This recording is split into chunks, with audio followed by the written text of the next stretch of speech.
Daniel of Two Horizons. I was 17 when the envelope arrived.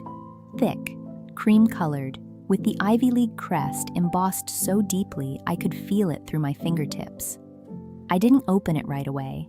I just held it, staring at my name printed in English, the language I had mastered but never truly lived in. My parents stood across the room, pretending not to watch me. My mother's hands were clasped so tightly her knuckles had gone pale. My father looked like he was bracing for impact. I broke the seal. "Congratulations." That was the first word. I didn't need to read the rest. My mother's breath caught, and my father closed his eyes like someone had just lifted a weight he'd carried for decades. They cried, not the kind of crying that comes from sadness or fear, but the kind that comes from release, from relief, from hope finally landing somewhere real. I didn't fully understand it then. I thought they were proud of me. Later, I realized they were proud for me. Proud that I would step into a life they could never have, no matter how hard they worked or how much they dreamed. That night, my father sat beside me on the balcony. Shanghai's lights flickered below us like a restless ocean. He said, "Daniel, you will go farther than we ever could. Not because you are smarter, because you will be free." I didn't know how to answer. Freedom was a word I had only encountered in textbooks, speeches, and movies. It wasn't something I had ever felt. But I nodded anyway. The plane to the US felt like a portal. 12 hours of silence, movies I didn't watch, and a future I couldn't imagine. I rehearsed English greetings in my head, even though my English was flawless. Perfect grammar doesn't prepare you for real people. When the wheels touched down, I felt a strange tremor in my chest. Excitement, fear, maybe both. I stepped out into the humid East Coast summer. The air smelled different, less industrial, more green.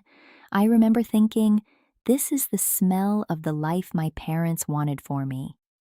The university looked exactly like the brochures. Red brick, old trees, students lounging on grass like they had no obligations in the world.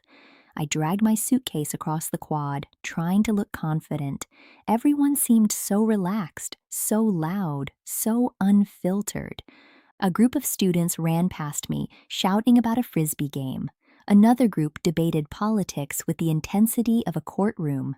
Someone skateboarded across the walkway, nearly crashing into a professor who didn't even flinch.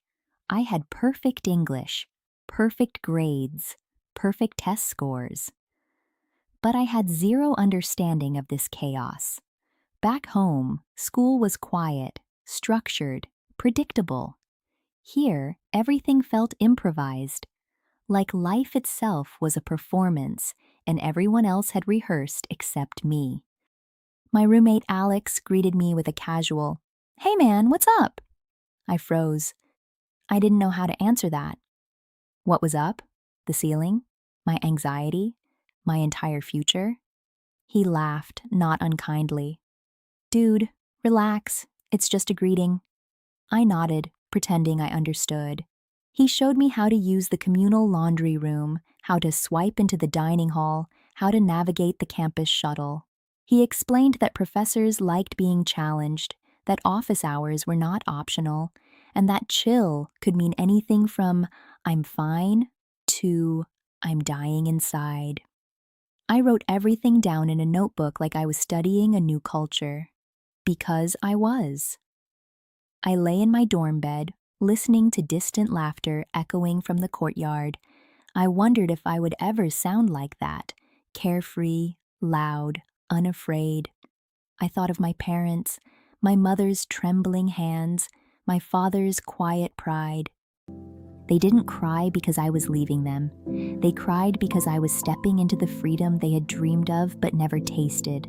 I whispered into the dark, "I won't waste it." And for the first time, I felt the faint outline of what freedom might be. Not a grand declaration, but a small, steady promise to myself.